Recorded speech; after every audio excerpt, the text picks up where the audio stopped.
સહજાનંદ સ્વામી મહારાજની જય, હરિપ્રસાદ સ્વામી મહારાજની જય, આત્મીય સમાજની જય જય જય, દાસના દાસ થવાની જય જય જય. ગણદેવીની ધરતી પર તમારા બધાના દર્શન કરીને ખૂબ આનંદ થયો.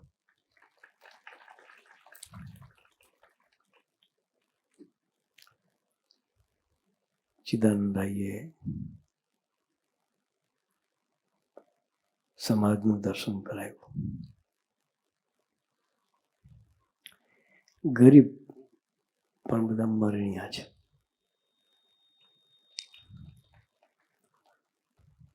આર્થિક રીતે ગરીબ છે પણ દિલ છે એ સમૃદ્ધ છે.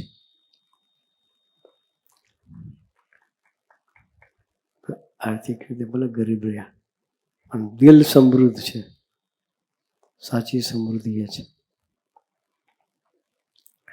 આપણે બધા નસીબદાર છીએ.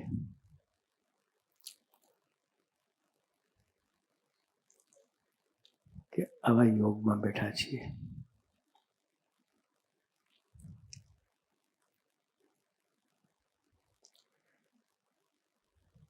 ગુણાત્રણ સ્વામી એક વાતમાં વાત છે.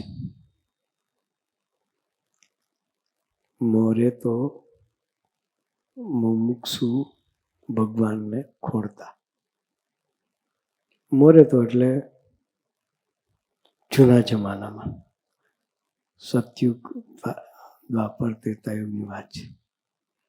એ વખતે ભગવાનને શોધવા માટે મુમુક્ષુઓ જતા હતા. આપણે કોઈ ભગવાનને શોધવા માટે તપસ્યા કરી? કોઈ કરી? આમાંથી બેઠા એમાંથી કોઈ નહીં કરે. પેલાના જમાનામાં તપસ્યા કરતા હતા. હજાર વર્ષ સુધી તપસ્યા કરે. કેટલા? ઉપર માટીનો રાફડો થઈ જાય, કોઈ ખ્યાલ ન આવે. છતાંય ભગવાન મળ્યા નથી. હમણાં એક ભગવાન સ્વામિનારાયણના પ્રસંગની સ્મૃતિ કરતો. મહારાજના વખતમાં એક ખોજા પરિવાર, ખોજા એટલે મુસ્લિમ ટાઈપના, એક માજી કંઈક વિચારમાં બેઠેલા ઘરમાં.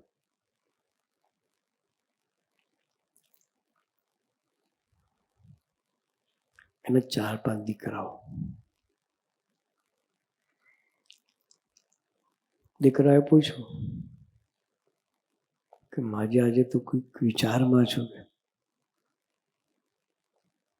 તને શું તકલીફ છે? કે આંખમાં આંસુ હતા માજીના.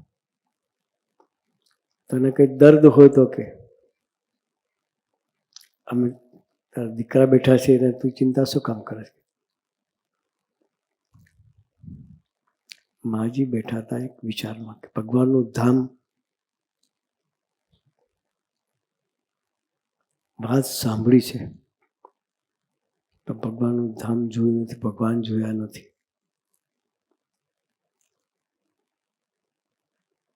ભગવાનના ધામમાં જઈશું કઈ રીતે?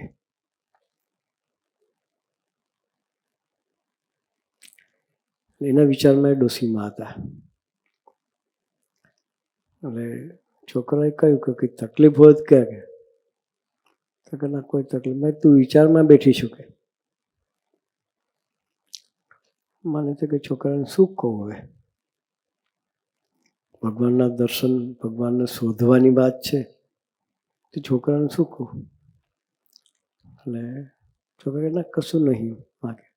ના તું કંઈક કે, જેવું હોય કે. અમે તમારા દીકરા છીએ ને, તો જે વાત અમે પૂરી કરી દઈશું કે. માજી કે ભલે.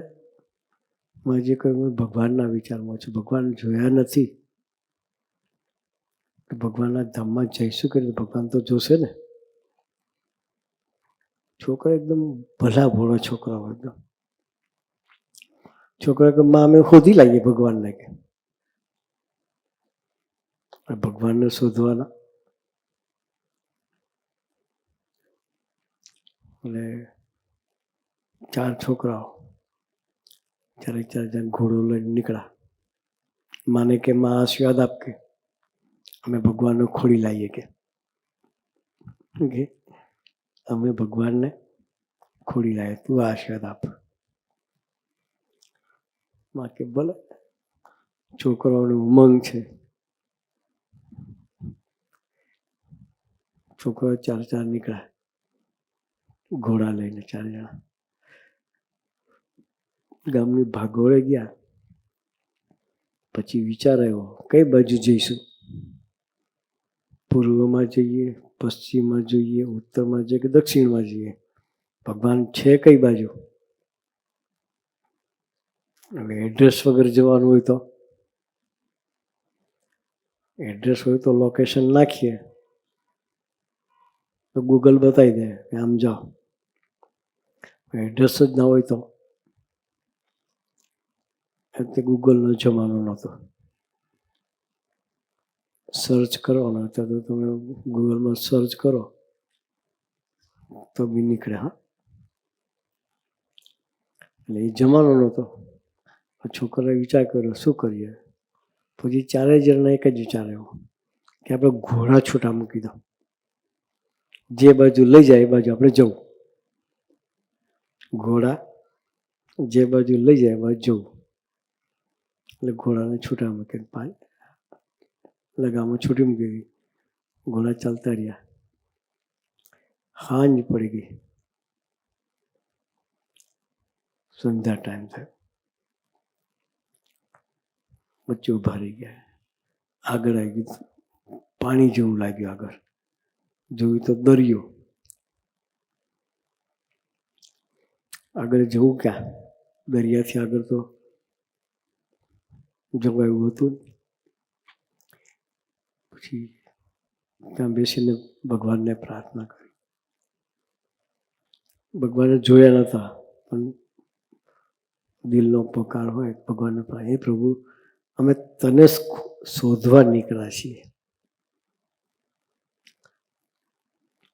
અમને તારું એડ્રેસ આપ કે.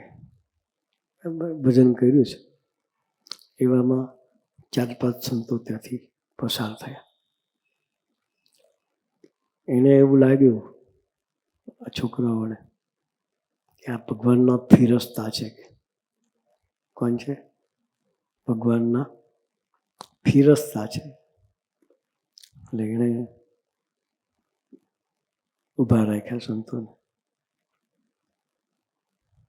પછી કે તમે તો ભગવાનના ફિરસ્તા છો, કે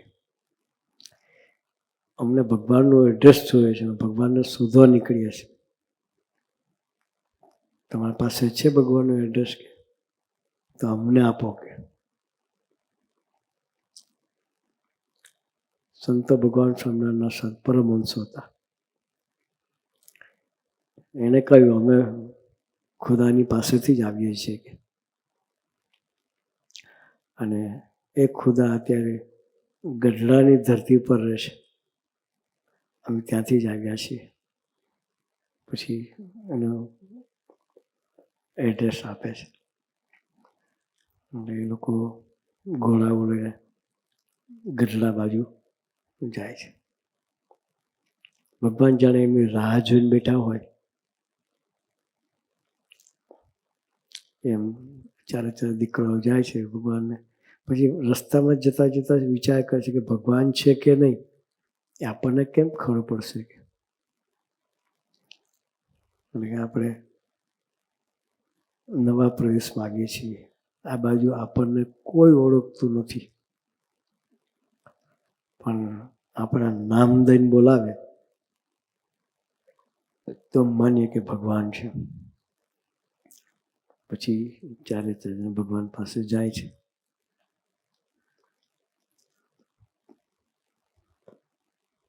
પગે લાગે છે. તો ભગવાન એ 4 ભાઈઓના નામ દઈને બોલાવે છે. આવો હિરજી ઠક્કર, આવો મંજી ઠક્કર, આવો ધનજી ઠક્કર. ત્યારે એને થયું કે આ પ્રદેશમાં તો આપણે પહેલી વખત આવીએ છીએ, કોઈને ઓળખતા નહીં, ભગવાનને પણ પહેલી વખત જોયા છે, છતાં આપણું નામ બોલાવ્યા એટલે ભગવાન ખરા. પછી 2 દિવસ રોકાય છે, આનંદ કરે છે. પછી ભગવાનને પ્રાર્થના કરે છે કે અમે ઘેરે જઈએ, અમારી માં અમારી રાહ જોતી હશે કે સારું, કે માને તમારા દર્શન કરવા તળી લાવવા છે કે. ભગવાન કે ભલે જાઓ. અને આ 4 ભાઈઓ પાછા ઘેર જાય છે. ત્યારે એની માં સામેથી આવે છે, રસ્તે કંઈક વચ્ચે ભેગા થઈ જાય છે. તો લગર વગર અવસ્થામાં એની માં હતા. જોયું તો કે આ તો આપણી માં છે. ગાંડ પણ આવ્યું હોય ને એવી પરિસ્થિતિમાં એવું લાગ્યું દીકરાઓને. એટલે એકદમ ઘોડા પરથી નીચે ઉતરી ગયા, માને પગે લાગ્યા. પણ માને ગાંડ પણ નહોતું. એ ભગવાને જે અહીંયા દર્શન કરાયું, એ દર્શન બધું ભગવાને એની માને ઘેર બેઠા કરાયું. એટલે એનો આનંદ એની માને હતો. એટલે એ સામેથી દીકરાને મળવા માટે સામે ચાલીને આવ્યા. પછી કહ્યું, તમે ચિંતા ના કરતા, તમારી બધી વાત મને ખબર છે. તમે આ જગ્યાએ ગયા, તમે સંકલ્પ કર્યો, અમારું નામ લઈને બોલાવે, એ ભગવાન ખરેખર એ ભગવાન છે કે. એ લોકોએ તપસ્યા કરી કહેવાય ભગવાનને શોધવા માટે. આપણે કોઈ તપસ્યા કરી શોધવા નીકળ્યા? કોઈ સાધન નથી કર્યું. પણ કરુણાએ કરીને સ્વામીજી આપણે આ ગામમાં આવતા હતા. ઘણી વખત સ્વામીજી ગણદેવી હિતેશભાઈને ઘેર સ્વામીજી આવ્યા છે. આ પ્રદેશમાં પણ ઘણી વખત સ્વામીજીએ સભાઓ કરી છે. એક વખત તો અહીંની સભા એક્ઝેક્ટ યાદ નહીં કયું ગામ હતું એ, પણ સ્વામીજી પધારેલા વરસાદ પડ્યો હતો, 4000 ભક્તો બેઠા હતા, કોઈ ઊભું નહોતું થયું. આ પ્રદેશમાં સ્વામીજી પધારેલા ત્યારે કંઈક નદી કિનારો કોઈ ગામ હતું,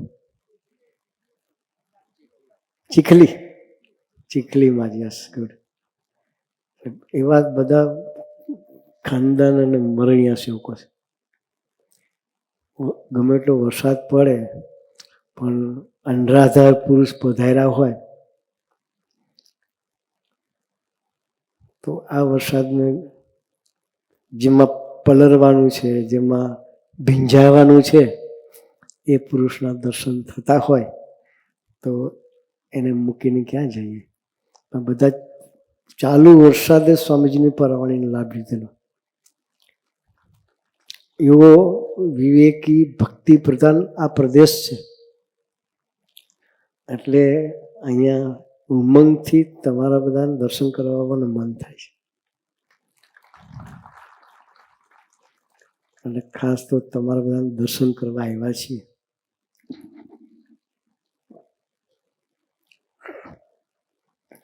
અહીંયા પ્રભુ દર્શન સ્વામી અને શાશ્વત સ્વામી પધારે છે.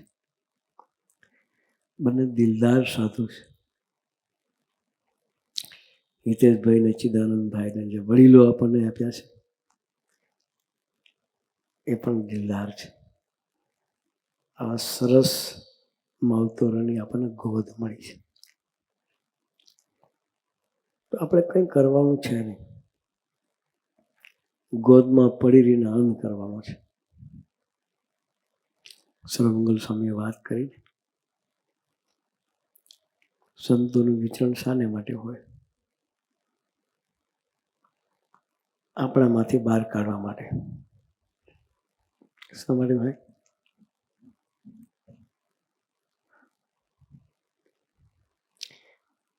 સર્વમંગલ કે ધનથી સમર્પિત થવાય, મનથી સમર્પિત થવાય, બુદ્ધિથી સમર્પિત થવાય, પણ સ્વનું સમર્પણ કરવું બહુ અઘરું. હો, બહુ અદ્ભુત વાત કરી. આપણે એટલા બધા બેઠા છીએ, અહીંયા બધાને વારાફરતી ફોટોગ્રાફી થતી હતી, બધા દર્શન કર્યા. એ જ્યારે ફોટો ગ્રુપ ફોટો હોય પછી આપણી પાસે ફોટો આવે તો પેલામાં પેલો કોને હોધી? એમાં હું ક્યાં બેઠો છું? કોને હોધીએ? હું ક્યાં બેઠો છું? એ હુંમાંથી તુંમાં જવાની યાત્રા એટલે સત્સંગ.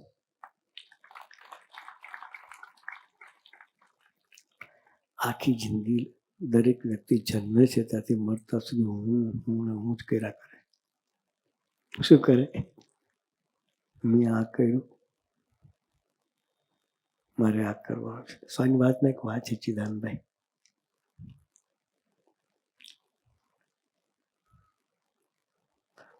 આ લીધું આ લેવું છે, આ દીધું આ દેવું છે, આ કર્યું આ કરવું છે, આ ખાધું આ ખાવું છે, આ જોયું આ જોવું છે. 10 શબ્દ છે. આખી સવારથી સાંજ સુધી એ 10 શબ્દ ઉપર આપણે ચાલીએ છીએ. ઉઠ્યા તો કે બ્રશ કર્યું છે, ચા પીવાની બાકી છે, આ કર્યું આ કરવું છે, આ ખાધું આ ખાવું છે. આજે ખીચડી ને ભાખરી હતી, કાલે થોડુંક બહારથી કંઈક સેન્ડવીચ બેન્ડવીચ મંગાવીને ખાવી છે. આ ખાધું આ ખાવું છે, આ જોયું આ જોવું છે. પિક્ચરનો શોખ હોય તો કે ભાઈ આજે આ પિક્ચર જોયું, હવે પેલું આ નવું બહાર પડ્યું છે એ જોવું છે. ફરવા ગયા હોય તો કે આ વખતે પાવાગઢ ગયા હતા કે આ બાજુ કયું છે તમારે? સાપુતારા. આ વખતે સાપુતારા ગયા હતા, હવે નેક્સ્ટ ટાઈમ આપણે આબુ જવું છે. આ જોયું આ જોવું છે. ખરીદી કરવા નીકળ્યા હતા, આ વખતે આ વસ્તુ લીધી છે, આ વસ્તુ લઈશું. આ લીધું આ લેવું છે, આ દીધું ને આ દેવું છે. એ 10 શબ્દમાંથી આપણે બહાર નીકળતા નથી. સ્વામીએ કહ્યું કે એમાંથી નિવૃત્ત થઈને પરમેશ્વર ભજી લેવા. એમાંથી નિવૃત્ત થવા માટે આવા સંતોની ગોત છે. સર્વમંગલ સ્વામી છે, પ્રભુ દર્શન સ્વામીને શાશ્વત સ્વામી છે. આવા સંતોની ગોદ હોય ને તો આમાંથી નિવૃત્તિ સહેજે મળી જાય. શબ્દ કરીને દેહ બંધાય. જેવા શબ્દો સાંભળો એવા તમારા મન બુદ્ધિ થાય. એટલે સારી આમાંથી નિવૃત્ત પામવા માટેના શબ્દો ક્યાં મળે? સંતો પાસે મળે, જે કોઈ જગ્યાએ બંધાયેલા જ નથી. સર્વ સાંઈ કથા સાંભળી આપણે, લાગે ને કોઈ જાતે બંધા એ ભગવાનના ખુદાને આશરે ને વિશ્વાસે બેઠા છીએ. એટલે આવા સંત આપણને ભગવાનના વિશ્વાસ લે આવે. શું કે આવા સંત સાથેનો સમાગમ હોય, ગોષ્ઠી હોય તો આપણને પણ ભગવાનમાં વિશ્વાસ રખાય. તો આપણે ચાલવું છે ભગવાનના માર્ગે. ફરી આ ધરતી પર આવવા જેવું નથી.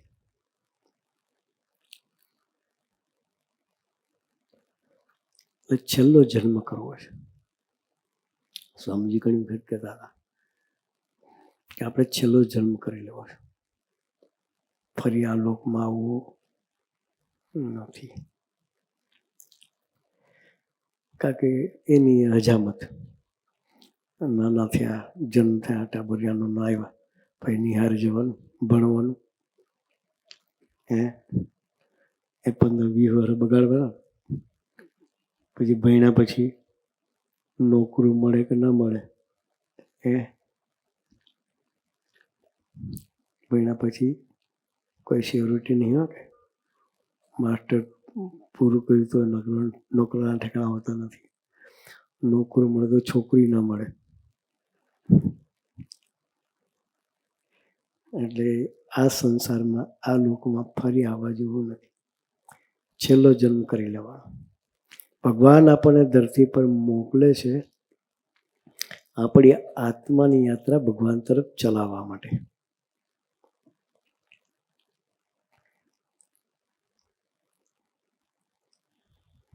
વ્યવહાર તો સંસારમાં એટલે કરવો પડે. સંસારમાં આવ્યા એટલે વ્યવહાર તો કરવો પડે, પણ એ મુખ્ય નથી. મુખ્ય છે છેલ્લો જન્મ કરવો તે. તો આવા સરસની ગોદ, આવા સરસના સંતો, આવા સરસ કાર્ય કરતા આ બધા વડીલો જે આપણી કાળજી રાખે છે, બધા માવતરો, એ માવતરોની સાથે ઉછરવા મળે આપણા જેવા કોઈ ભાગ્યશાળી નહીં. તો આપણે સંકલ્પ કરવો છે કે